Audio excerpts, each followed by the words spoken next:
nothing that people love more than reading up on articles linking testicular cancer to tight underwear. But also card control. People love to see how well a magician could control a deck of cards. And more specifically, they love being told that I would hate to play cards with you. Haha. Oh boy. And this is one trick that they're definitely going to tell you that. Definitely going to tell you that. So what we do here is we'll go back. We're going to need the assistance of the 4 aces to make sure that this trick is as tight as possible. By the way, if you're not subscribed, you should totally subscribe because I drop some hot card tricks every day sometimes. And you're going to miss out on that if you don't subscribe. So here the premise is that I'm going to show you how a magician practices.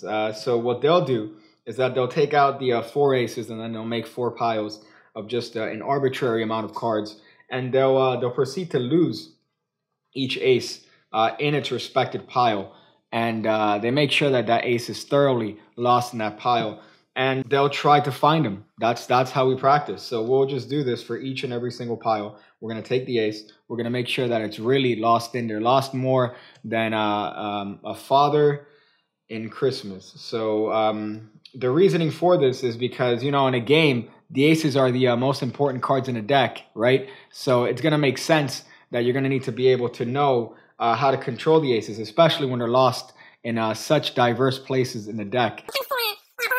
So now, of course, the challenge is to find them after the cards are so fairly lost in the middle of the deck, you know, on each individual pile. The challenge is to, of course, be able to find the aces, because if you can't find them, then what's the point, right? Oh boy. So let's see if we could actually show you how little of a life I have here. I'll do another hot tornado cut, as they call it in the business. And believe it or not, another ace. I'll tell you what, the last one is 26 from the top. We'll just cut there. And there it is. Oh boy, no life. No life. And of course, there are no gimmicks or gaffes or goofs. Oh man. So do you want to impress your friends and family at your next party using this difficult sleight of hand card trick? Well, look no further, because I'm going to show you exactly how it's done. Oh boy. So you grab the 4 aces and then you make 4 piles of cards here. This is very similar to a routine by Die Vernon. No, I don't want Vernon to die. His name was Die Vernon, short for David. Never figured that one out. But here I'm kind of replicating one of his tricks, only not having to do any sort of mental arithmetic. That's kind of my interpretation of this. So here what we're going to do is that we made 4 piles of about the same equal amount of cards here, and we're going to apparently lose each ace in its respective pile. So we're just grabbing the ace and slapping it in the middle. Now, of course, when we square this up towards ourselves, we're lifting up on the ace so that we could stick our little pinky there. You see the hotness here? And now all we're doing is just double undercutting that ace to the bottom of each pile. But Pigcake, how did you get all the aces to be together? Well, don't fucking jump ahead of me.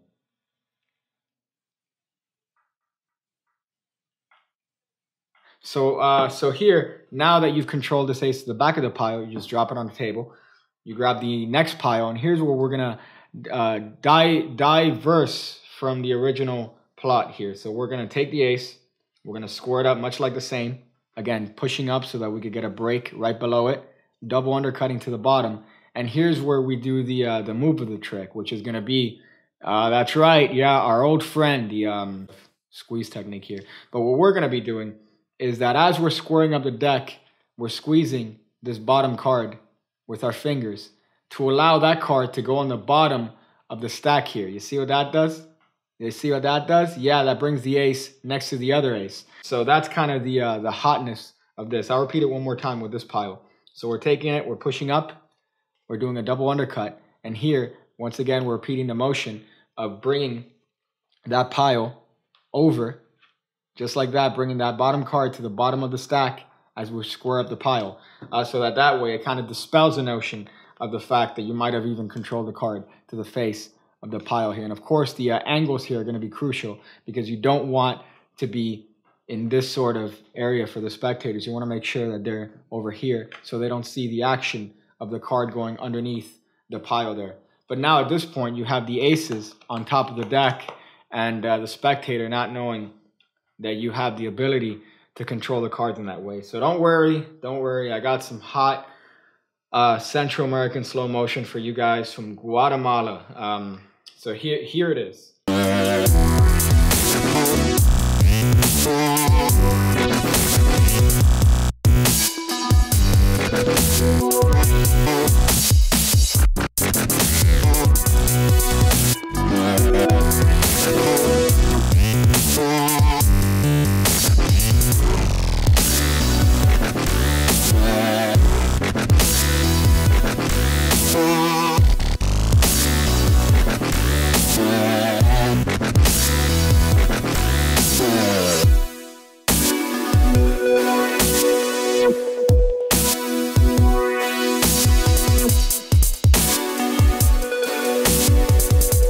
Oh boy, with that production value, yeah. So now we have the 4 aces on top of the deck ready to be produced here. And I really like the notion of being able to control the cards in that sort of way because it dispels the fact that you have control over the cards because you're putting the pile on top of each other. So that's kind of a hot little hook for those hot magician buddies that aren't aware of this sort of technique. So that's, now you have the aces on top. You could produce them in however way you want. Here in the video, I did a hot production by Jean-Pierre Valerino of just dragging that top card and throwing it in the hand. You should check out his work for that. Of course, the Benzai spin out move, that's a hot one. There's this little bit of a tornado cut and a tornado production. This is kind of a hotness over here. Quick tutorial here, you're swing cutting into the left hand here. Swing cutting another pile with your forefinger, using both fingers and the thumb to revolve the packet as you drop everything on the table. And now when you recollect it in this way, it's a false cut. Oh boy. If you want to produce the top card doing that, all you got to do is just put pressure with the forefinger of the left hand here as you twirl the packets, and that single card is going to come out and reveal itself, and you could show it to be the ace in a Dan and Dave approved fashion.